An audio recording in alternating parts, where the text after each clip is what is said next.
Tonight, on the eve of the New Hampshire primary, Donald Trump quite literally goes to town to upstage the Democrats and continues his streak of retribution against those who supported his impeachment. Plus, Lindsey Graham says Rudy is funneling Ukrainian political dirt on Biden back home to the Justice Department. While it may be in keeping with Rudy's role as an unappointed civilian crime fighter, what's the Attorney General going to do about that? Meanwhile, we're just an hour away from knowing the first actual votes in the first-in-the-nation primary, which could decide a number of political fortunes. And is it possible someone not in New Hampshire is the big mover in this race as of now? All of it as the 11th hour gets underway to start a new week this Monday night. Well, good evening once again from our NBC News headquarters here in New York. Day 1117 this was of the Trump administration, which leaves 267 days to go until our 2020 presidential election. And as we come on the air here in the East Coast tonight, we are now 1 hour away from the first actual results from New Hampshire as they cast the first votes just after midnight. Bernie Sanders of adjacent Vermont has been leading in most recent polls in New Hampshire. But after an apparently good showing in Iowa, Mayor Pete has been climbing. A new national poll from Quinnipiac out today gives Bernie the lead with 25, followed by Biden at 17. Mike Bloomberg has jumped to 15%. More on that in just a bit. Elizabeth Warren, 14, and you see the rest.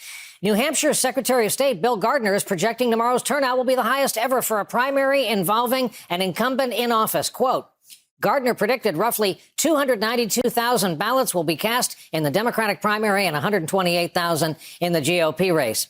In hopes of stealing some of the Democrats' thunder and free media time tonight, the president held a rally right there in Manchester, New Hampshire, where it turns out he had a whole lot to say. On Tuesday, I delivered my address on the State of the Union, and I had somebody behind me who was mumbling terribly, mumbling, wah, wah, ho, ha.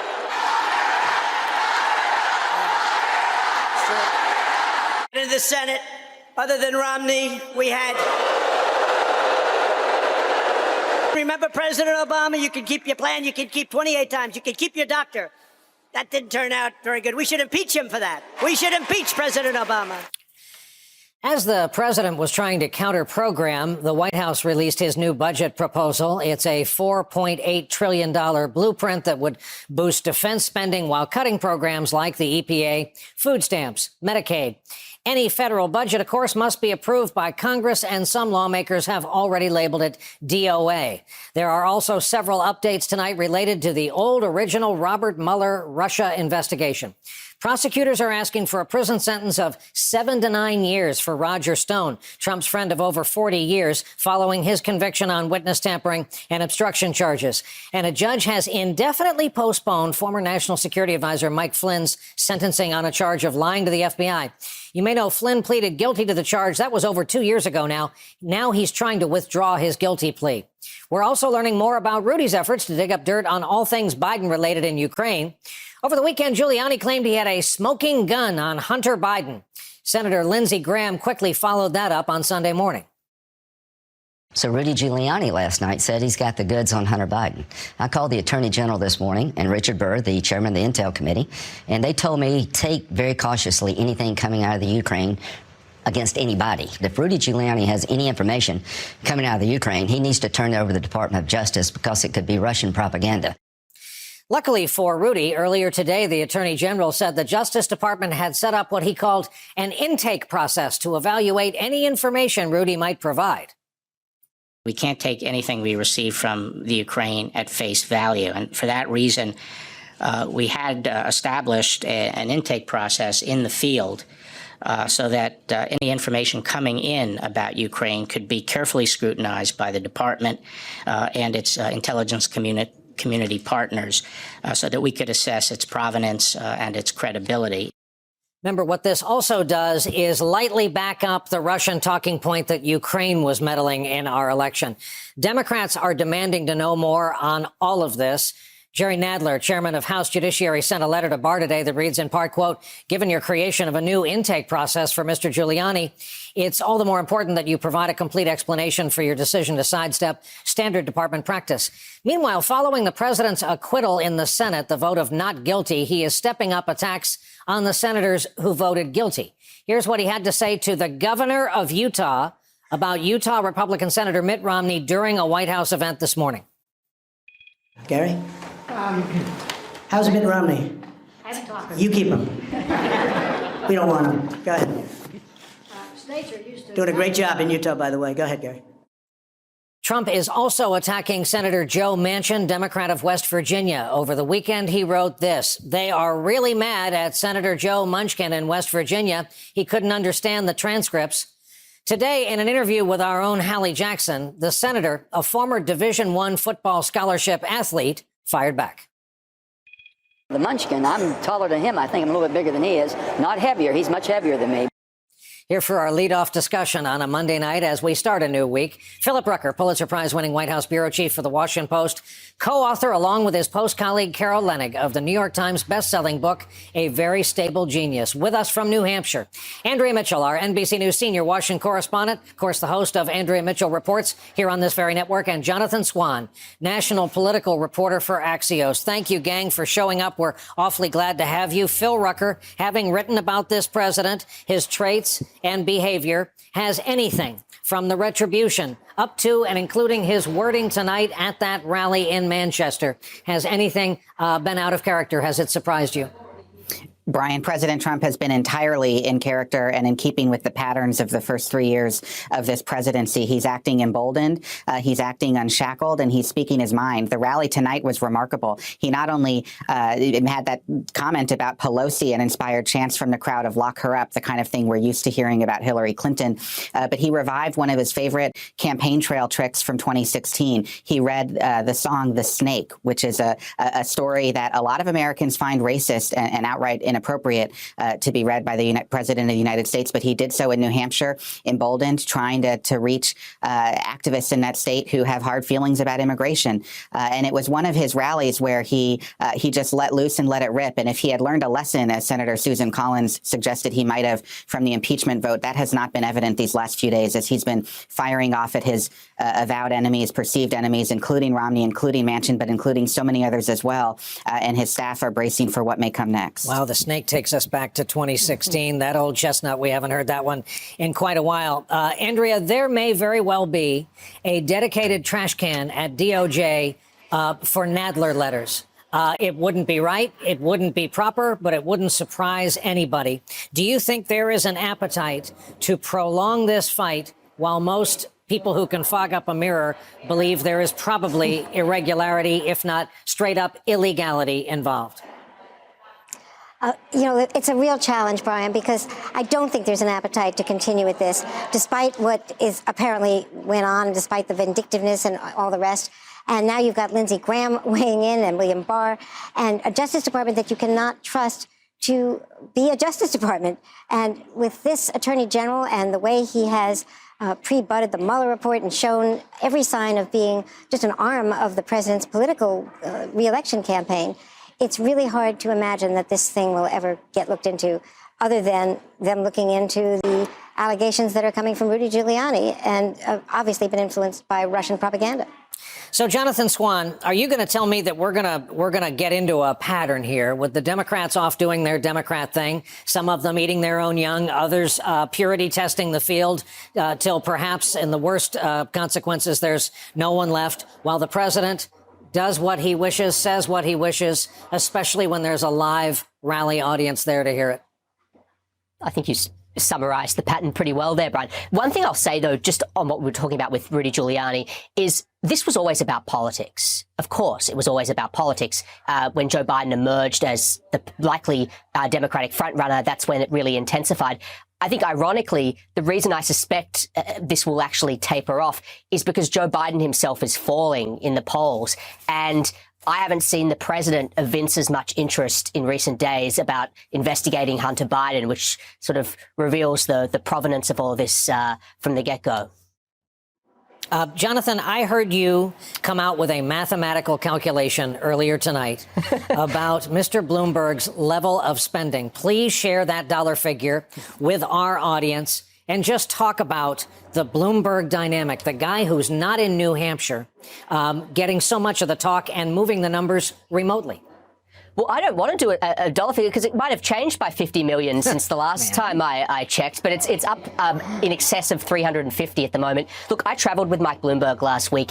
He's building, he is building a shadow political party. He said this infrastructure is going to exist regardless of whether he gets the nomination. Count me skeptical if Bernie ends up winning. But the scale it's hard to actually fathom. It's 2,000 staff. They're likely to have more than 2,000 staff by the time the primaries are over. They're going to have about 800 paid full-time and part-time staff in California alone. You can't walk, when you're with him, you can't walk without tripping over a paid staff. I mean, it is just staggering. And they're, of course, blitzing every state. The way they see it is, because he's not competing in the first 4 states, he's got this whole month to effectively carpet bomb the rest of the country with advertising and with paid staff. And we're actually starting to see it pick up in the national polling. And Jonathan, I think you used a figure, late 2019 spending rate, $38 a second? Something like that. That is just the mathematics. Staggering, yeah. The mathematics are unbelievable. Phil Rucker, let's take a broad turn and talk about what consumed White House correspondents' lives this weekend and so much of the internet and cell phones. A still photo of the President of the United States, which he chose to comment on and which put you guys in the strange position of calling the White House press office, asking for comment on the color and contrast of the president's face. Yeah, Brian, I personally was not one of the reporters calling the White House press office about this, but I'm certainly familiar with this photo and this meme. It really took off on social media because of the orange coloring of the president's face. And he, of course, claims that it's photoshopped, but it does seem to suggest that he has an affinity for a tan, which we've known for some time. It's a bit of a mystery how that tan gets on his face, but it has been one of the mysteries, the enduring mysteries of the Trump era. And Andrea Mitchell, we have to talk about what is for the center, many members of the center of the Democratic Party, a very tough plot line. Before we do, I'm going to play this clip, which rocketed around the world at about the start of the Academy Awards from a Biden event in New Hampshire yesterday. How do you explain the performance in Iowa, and why should the voters believe that you can win the national election? It's a good question. Number one, I was a Democratic caucus. You ever been to a caucus? No, you haven't. You're a lying dog-faced pony soldier. Okay, Andrea, for starters, if your household like mine did not grow up with lying dog-faced pony soldier as a common put-down, turns out it was in a John Wayne movie in the early 1950s. Exactly. Turns out the VP uses this a lot as a kind of affectionate little rejoinder. There is, Andrea, a tough plot line revolving around the Biden campaign right now at this moment going into tomorrow night in New Hampshire. Indeed, there is pretty much a free fall in at least that a number of polls. And the Quinnipiac poll had Bernie Sanders in the national poll up on top first for the first time. Also, a precipitous drop in his African-American support, going from 49 to 27 in this new poll, in this national poll. And Mike Bloomberg's ads having such an effect, he jumped up to 15% in this national poll with 22% of the black support. That was astounding. And so a lot of the concern among Biden people and among those watching what's going on here, first of all, Klobuchar did, at least in some of the tracking polls, get a bump up after a strong debate performance Friday night.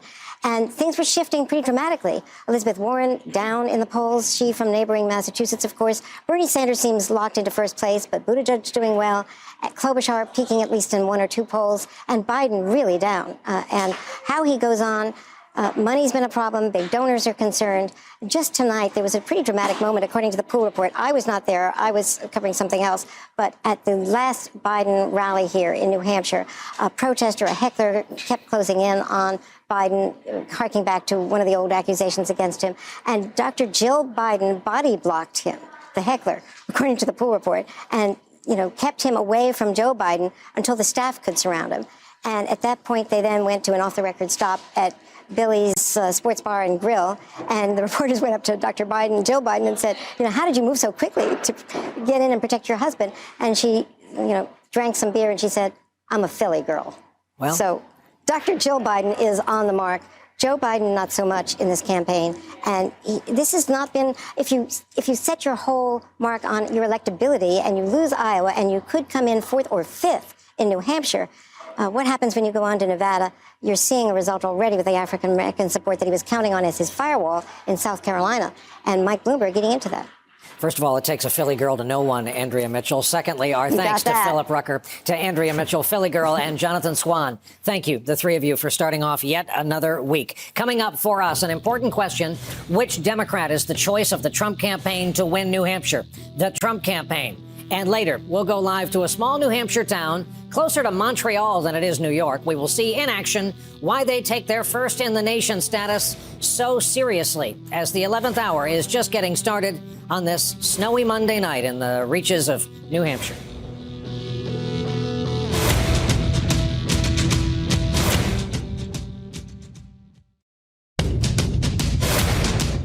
We hear that there could be, because you have crossovers in primaries, don't you? So I hear a lot of Republicans tomorrow will vote for the weakest candidate possible of the Democrats. Does that make sense? You people wouldn't do that.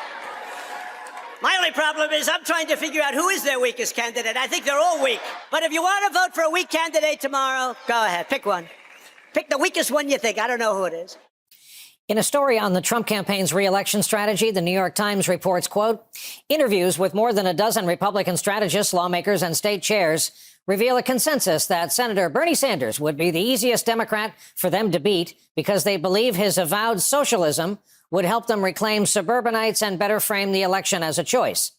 The new national poll out from Quinnipiac shows Michael Bloomberg defeating Trump by 9 points, 51-42.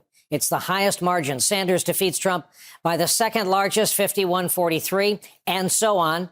Joining us tonight is our friend Jason Johnson. He's a campaign veteran. He's the politics editor at The Root. He's a professor at Morgan State University. He's a lot of things, but for the next 5 minutes, he's going to take our questions. Jason, do you have any reason to disagree with the setup? Who do you think the candidate is the Trump team would like to run against? I think the Trump team is going to play whatever chaos game they can to try and stick their thumb on the scale in the Democratic campaign. Look, Ryan, the poll you just presented presents the truth, right? Any of the top 4 or 5 Democratic candidates can probably beat Donald Trump in a general election. So I don't think they think it's going to be any easier against Bernie Sanders or Mike Bloomberg or Joe Biden. I think Mayor Pete, he could probably beat fairly easily. Any of these candidates could actually beat him if the Democratic Party rallies around them. Perhaps more fascinating, the same poll numbers on African American voters. Here it is. And the hard truth for Joe Biden, he has fallen 22 points. Look at the minus number on the far right category is as important as the above water right next to it. So Biden is down 22 since January 28th. Look at Mike Bloomberg, up 15 in this category, this subsection of the American electorate, this vital subsection of the Democratic Party electorate. Jason, for viewers who haven't heard your theory, tinged with your reporting, firsthand reporting on Bloomberg, let us hear it. So there's a couple things here, Brian. This is a horrible indictment of the Democratic field. It really, really is. For Mike Bloomberg, with his terrible history on race, there's a new viral video popping out from a speech he gave at the Aspen Institute where he's talking about stop and frisk. And I send a bunch of cops into minority neighborhoods because they commit the most crime. The fact that African Americans, half of them literally, have left Joe Biden and begun to support Mike Bloomberg is indicative of the fact that none of the rest of the Democrats have convinced him that they can beat Trump. And African American voters are primarily focused with getting Donald Trump out of office. And they will make a deal with the devil if they have to, if that's what it requires to get Trump removed. And I think that Bernie Sanders, Elizabeth Warren, and Mayor Pete have to reckon with the fact that they have not sold black people on their ability to do the most important thing, which is beating Donald Trump.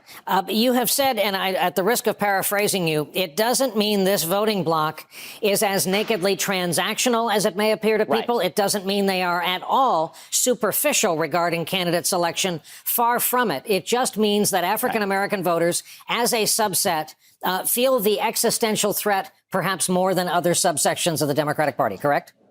Brian, this is a life and death election for black voters. I cannot impress upon people enough, from Texas to Arizona to Memphis, Tennessee, to Atlanta, Georgia, to Charlotte. The number one thing that when you talk to black voters is, can we get Trump out of office? This is not just because we don't think he's a nice guy. This is because he has encouraged white nationalists. This is because he has had white nationalists in his administration. This is because he's made it clear that he will try to block any and other brown people from coming into this country. And so to the degree that you've got Democratic candidates who want to argue back and forth about these high-level grad school philosophical ideas, they're talking over the heads of black voters who are primarily concerned about who can get rid of this guy. And that's the main issue. And here's the thing. Again, Mike Bloomberg's got the money. Mike Bloomberg has the ability to push his message one way or another. Black voters will hold their nose and vote for him if they think he can win, which means anybody else could potentially step into this situation. But let's not be naive. This isn't about love. This is about necessity. And can you tell me how a Democratic Party where Bernie leads tonight, right now, is ever going to drive that car and get all the way around to the other side of town and support a Mike Bloomberg professional billionaire?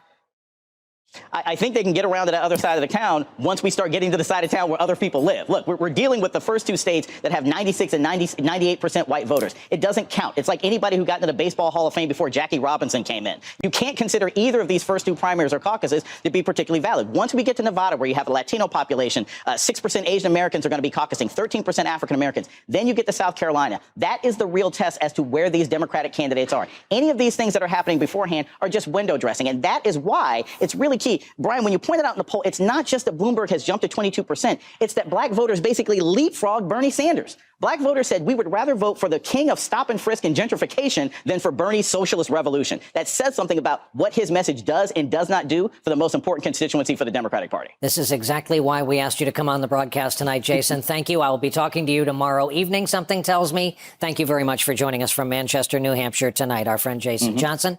Coming up, a live report from a tiny town with a big history in the New Hampshire primary and an unusual name when we come back.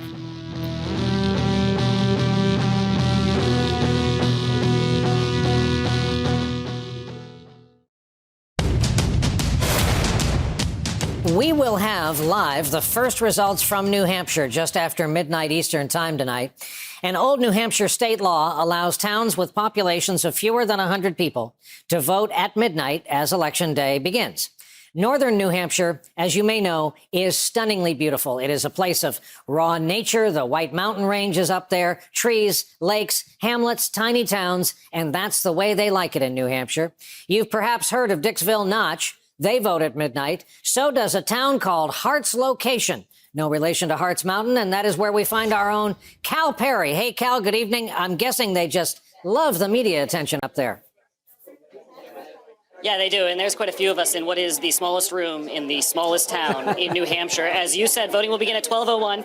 It started in 1948 as a way to help railroad workers who were coming off shift get their votes in before going on another long shift. So we've got some of the results here. And then in the room behind me is where the voting will actually take place. This is my invisible barrier here. There will be 45 people in this town who are registered to vote. 18 of them will vote here tonight. A number of people have already voted for absentee ballots. Worth mentioning that it takes 100% voter turnout to do this in this small town. Polls will open at 12:01. Folks will line up right behind where our cameraman is. They will vote in alphabetical order. We should have first results right around 12:15. Those will be the uncertified results. We can go ahead and swing around. I'll show you the chaos in the room. It's not just the residents of the town. There are quite a few citizen journalists taking pictures of us as we take pictures of them, as we cramp in here.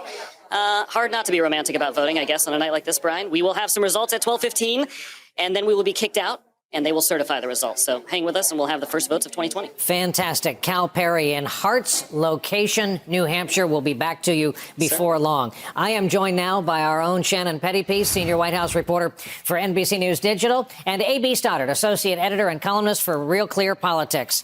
Thank you both for coming on. Good evening to you both. Shannon, I'm tempted to begin where we last left off. What does the White House make of the top 1 and 2 finishers? As soon as we figure out finishing order in Iowa, what do they have to say just this week of the Bloomberg looming presence and Discover card with no balance on it? So here's the main takeaway I've been getting from all the campaign advisors and strategists and White House officials I've talked to about this. And I ask them, what do you think of Bernie and Pete, and Bloomberg waiting in the wings? For them, they see a pretty good scenario shaping up. In Sanders, they think that his policies are too far to the left for this mainstream, moderate, suburban voter that is going to feel like they determined the election in their view. In Buttigieg, they think that they will be able to highlight his inexperience, his lack of big ideas, and that President Trump could prevail over him. However, on the Bloomberg front, he's still a little bit of an unknown. There's not a lot of head-to-head polling out there right now, but they see him as something that could shake up the nomination process and drag this out into the convention, which would really be their ideal scenario, is that the Democrats go all the way to the convention, potentially have a brokered convention, and whoever emerges is so beat up and bloodied and broke that the president just has an enormous advantage over him. They've been actively trying to push Sanders, as we've seen coming out of Iowa, pointing out, it was robbed from him, it was stolen from him. But I really get the sense that that's more of an attempt to sort of sow discontent within the Democratic Party, again, to prolong the nomination process and get it all the way to the convention. AB, a potentially painful question to you, your reaction to the president's post-not guilty vote behavior. Well, Brian, it just comes as no surprise. I think the president has been quite blunt about how vengeful he would feel and behave, and his conduct since the acquittal vote last week. He had this really disciplined State of the Union in so many ways. It was a reality show, but it was good theater. And then the day after, following the final tallies, he just has been really beyond belief, doing what we knew he would do, but in ways and in words that really are going to make it very uncomfortable for those Senate Republicans who thought that they could move on and are urging him privately to do so. Attacking Mitt Romney's oath to God before the National Prayer Breakfast, when the man was choking back his tears on the Senate floor, talking about how serious it was to him. This is from the 63 Minutes in the White House in the East Room, and the firings of the Vindman twins and, of course, Ambassador Sondland. There will be more. We can expect that. And just like a trial without witnesses, I think he's going to make running for re-election as a Republican senator and defending those who are very difficult. A.B. Stoddard, just to let our viewers know, that gentleman on the left is in the other town of note this time of year and this time of the political cycle, Dixville Notch in northern New Hampshire. They, for years, advertised themselves as the first votes cast of the first in the nation primary. And Shannon, let's talk about two of the women in the race, Klobuchar and Warren. A more specific view of both of them. Does Klobuchar really have running room coming out of New Hampshire? And on the downside, if Elizabeth Warren of Massachusetts can't win in New Hampshire, where can she win? We'll obviously see tomorrow how things shake out. There appears to be a battle going on right now for the establishment wing of the party that voters are now trying Amy Klobuchar on for size to see how that works. They tried Biden on, they tried Buttigieg on, and then when you can see that real shift in poll numbers after that debate, it seems like they're taking a look at Amy Klobuchar as the last real moderate remaining in this race. So if, she has some enduring power, if voters take a real hard look at her, if she can sort of withstand the sort of scrutiny at the top of the pack, then she potentially does have some running room here. But you still have the Bernie Sanders wing, which has shown incredible resilience. They appear to be moving off to the Elizabeth Warren camp. They're coming back. There does not seem to be a sign that Bernie's numbers really look very solid. Of course, anything can happen. We've been completely surprised coming out of New Hampshire before, but it does look like the left has solidified behind Bernie, but the establishment is still trying to figure out who their candidate is going to be, and that could very well be Amy Klobuchar at this point. We're going to have to see. Both of our guests have agreed to stay with us just over this commercial break. Our live coverage of northern New Hampshire and our live conversation about the state of our politics will continue.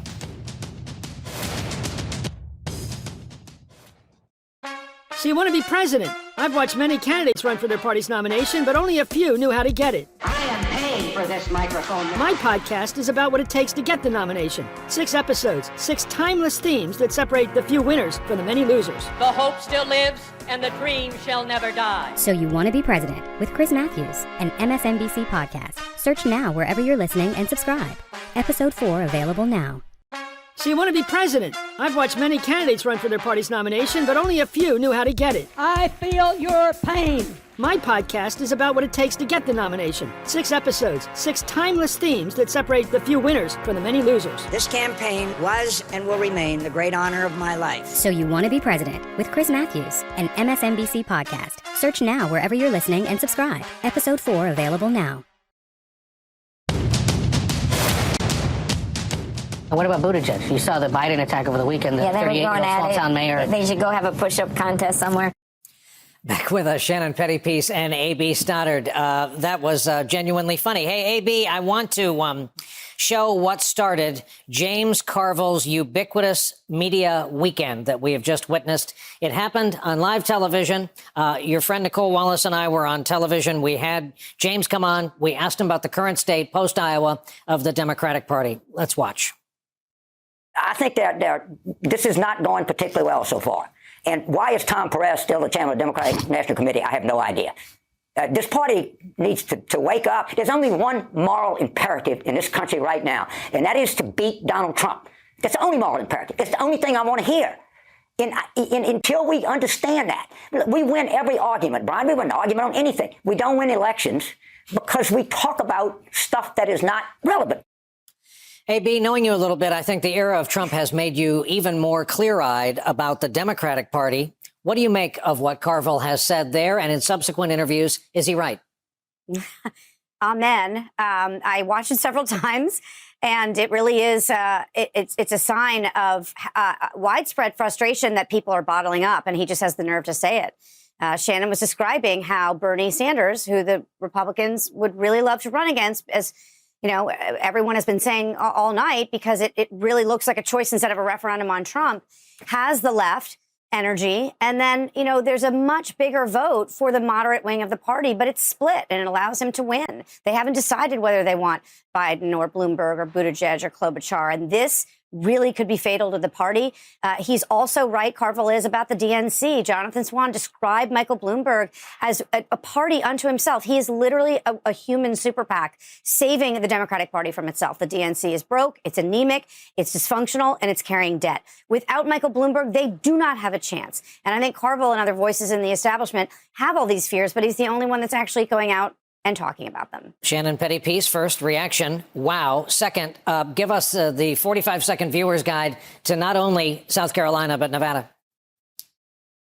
Well, I mean, I think it was Jason who was just saying Nevada is actually the real test demographically, where you get a population that is more representative of the Democratic Party and more representative of, the country as a whole, given the diversity. But it's also going to be the big test before going into Super Tuesday. And I think that's really where, Iowa, interesting, New Hampshire results, interesting, South Carolina and Nevada is kind of when you get into the real meat. But we're going to go into a Super Tuesday contest where it looks like this could be anybody's game. I mean, maybe Bernie will stay at the top of his wing. Maybe we see Klobuchar come in second or third and hang in there near the top. But it's going to be anybody's game going into Super Tuesday, regardless of what happens in South Carolina and Nevada. And potentially that's when we see this field really start to solidify and a solid 2-person, 3-person race begin. AB, do you have a prediction about tomorrow in New Hampshire?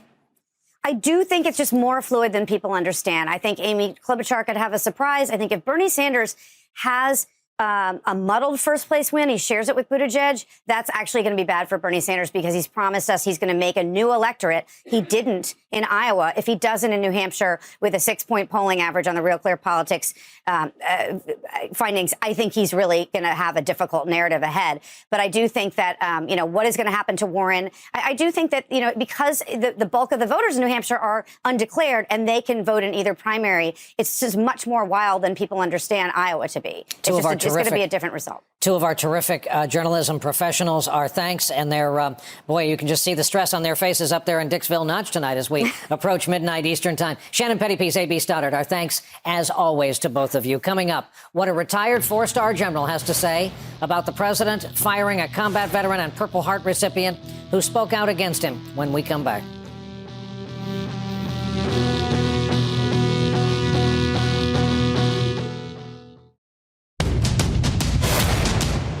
The day after Lieutenant Colonel Alexander Vindman was escorted out of the White House, the president decided to attack him as, quote, very insubordinate.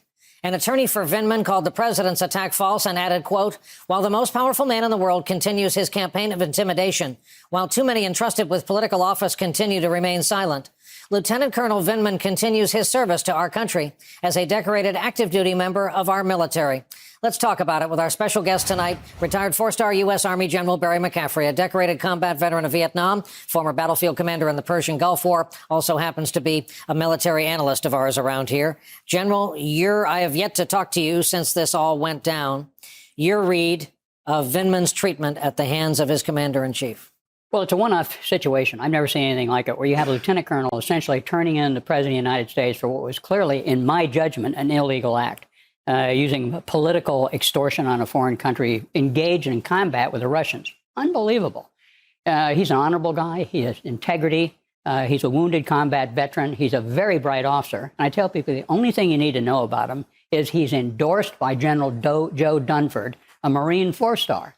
And by the way, every soldier, from the privates to the generals, can talk to Congress with a complaint, can talk to the inspector general, can go over the heads of their commander and present a complaint, as long as it's truthful. So the retaliation against this terrific young officer is unprecedented. Vindman, who by all evidence is all about duty, honor, country. Sure. And thanks his lucky stars every day that he's able to live in this country and serve our armed forces, gets transferred over to the Pentagon and I guess an uncertain future. If Soldier Vindman came to General McCaffrey, how would you advise him on the path forward? Well, I just congratulate him. I think, first of all, the day he got escorted off the White House grounds was a happy day for him. And it's a proud day because it underscores his commitment to a position of integrity. That took enormous courage to go over there and testify to Congress.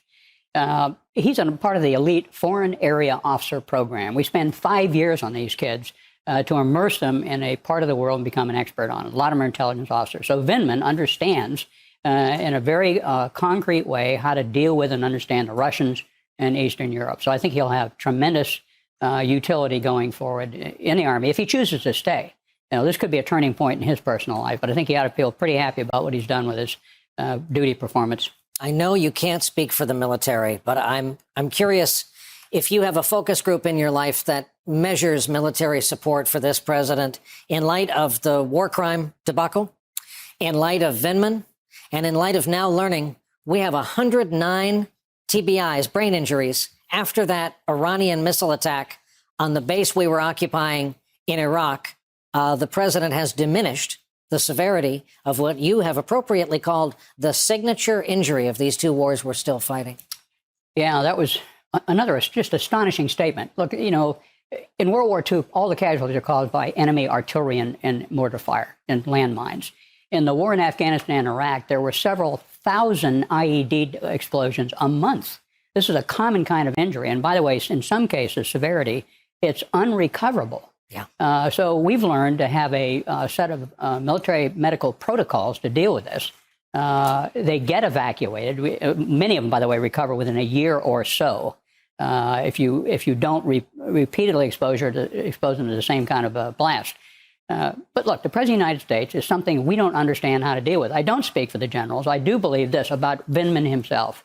If a two-star general had retaliated against a lieutenant colonel in his division for going to the IG and explaining he thought wrongdoing was going on, we would can him on the spot. It'd be considered a violation of the Uniform Code of Military Justice. Wow.